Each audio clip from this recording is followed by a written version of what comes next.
जय महाराष्ट्र. आज सरकारच्या माध्यमातून आज वाढदिवसाचं निवडणूक आयोगानं जे आम्हाला एक मुभा दिली त्याबद्दल पहिल्यांदा निवडणूक आयोगाचं आणि सरकारच्या आम्ही मनापासून आभार व्यक्त करतो. आणि एक आनंदाचा क्षण आमच्यासाठी असा आहे की कालच्या डेडलाईनच्या मुळे आमचा घरोघरी प्रचार सर्व संपला आहे. पण एक दिवस वाढीव दिल्यामुळं आमच्या आनंदात भर याच्यासाठी पडली की आज हिंदू धर्माप्रमाणे मकर संक्रांतीचा सण आहे. आणि सर्व हिंदू बांधव एकमेकांना तिळगुळ घ्या, गोड-गोड बोला, असं एकमेकांना बोलतात, आश्वासन देतात. पण आम्हाला आनंद यासाठी आहे, की आम्हाला आज एक नवीन दिशा भेटली, की आम्ही आज मतदारांना बोलतोय.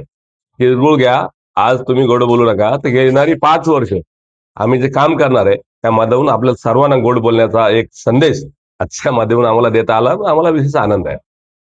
साईनगर सोसायटीमध्ये आमचे महायुतीचे सर्वच उमेदवार या ठिकाणी आलेले आहोत. साईनगर सोसायटीमध्ये 433 फ्लॅट आहेत आणि हे आमचं माहेर घर म्हणून आम्ही ओळखतो. वर्षानुवर्ष मी या सोसायटीचा ऋणी आहे, कारण प्रत्येक कार्यक्रमामध्ये या ठिकाणी आम्हाला बोलवलं जातं, आमचं स्वागत सत्कार केला जातो.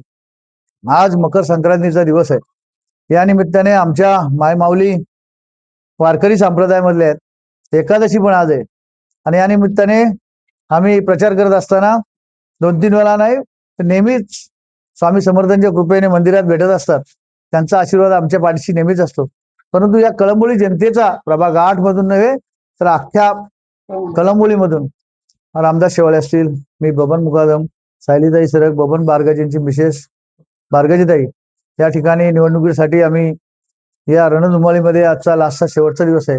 उद्या सकाळी मतदान होणार आहे आणि त्या अनुषंगाने भरभरून प्रेम आणि गोडगोड असा तिळगुळाचा स्वाद आम्हाला उद्या देतील आणि परवा 16 तारखेला असाच स्वाद 5 वर्ष नाही तर आमच्या जीवात जीव असेपर्यंत आम्ही जनतेची सेवा करू, एवढंच आश्वासन देतो आणि थांबतो.